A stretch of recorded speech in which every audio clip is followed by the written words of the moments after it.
us now on Live It Up is Dan Kim, and he is the founder of Red Mango, and we're very excited because he's got some major news that we're announcing right here from his New York location on 2nd Ave.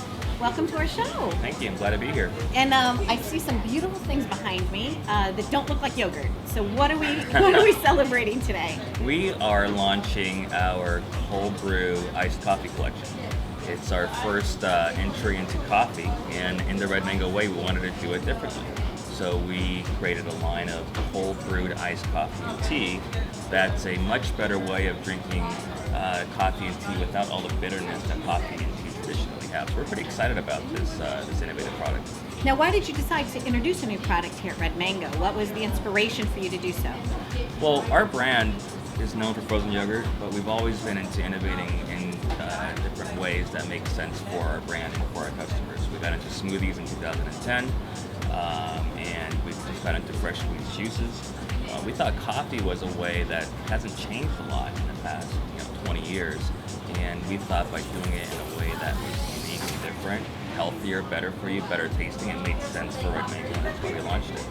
And I know part of your brand experience, if you will, is for somebody to try it, to know that it's good for them, and to kind of celebrate being here. Like it's a very fun kind of atmosphere. It is. So, we love creating much more than just food. We want people to come in here and enjoy what they're eating, but doing it in an environment where they feel better about themselves or where they're hanging out with their friends. So it's all about that experience. And treat yourself well isn't just about eating, it's about just living a better life. And that's what we love about Red Mango. That's what I love about what we're doing here, even with cold brew iced coffee. Now, cold brew iced coffee is a process, you said. And so tell us, walk us through the process. Traditional iced coffee starts from hot coffee. And the problem with that is you start over diluting with ice and water, and as the coffee changes in temperature from warm to cold, it goes through a series of chemical changes that actually impacts the flavor in a negative way.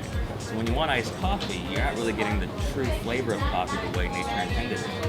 The process of cold brew makes iced coffee by brewing it in a way that doesn't introduce any heat to the process. So like the name cold brew, we start with the same coffee beans, ground up, but instead of putting hot water into it, we actually put cold water in it and let it sit for 8 to 12 hours, much longer than the 2 minutes or 3 minutes that you need for hot coffee. But during that process, you get all the flavor out from coffee without burning any of the flavors that you otherwise would burn if you were to do it hot. You get the same amount of caffeine, so your energy, you get the caffeine in there, but you leave a lot of the oils behind on the coffee beans too, and those oils are what makes coffee bitter, which is more noticeable when you put it over ice.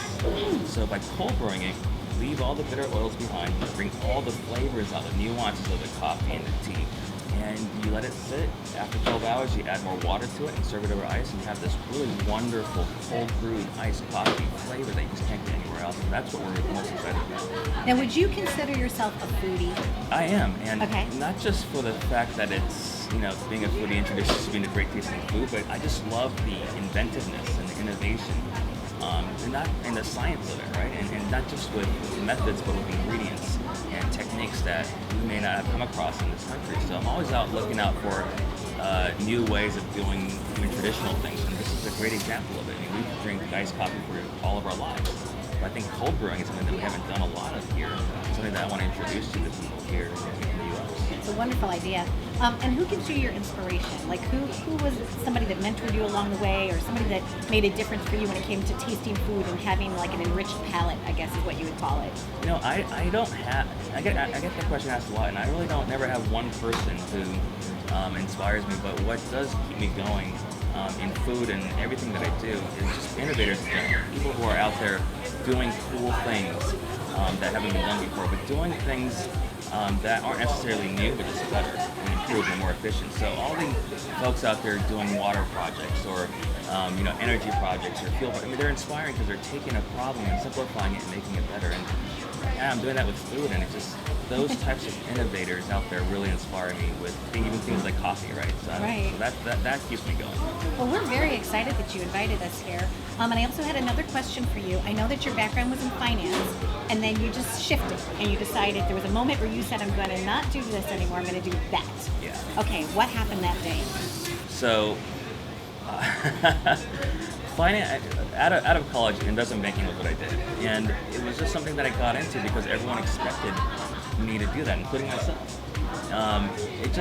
there was one evening where my wife and I were talking, and I was working 120 hours a week at a bank, and I just kind of fast forwarded my life 20 years and didn't want to be doing that for the rest of my life. So I broke out of that. I actually got into startups and entrepreneurship, and then I got into food. So it was kind of that desire not to want to be in that corporate world for 100 hours a week.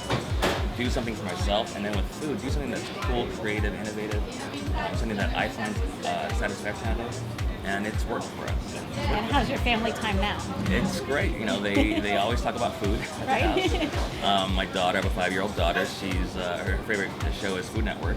So I think it just made us a lot more interesting, as opposed to me having to go to an office every day and work a lot of hours, which I personally don't like doing.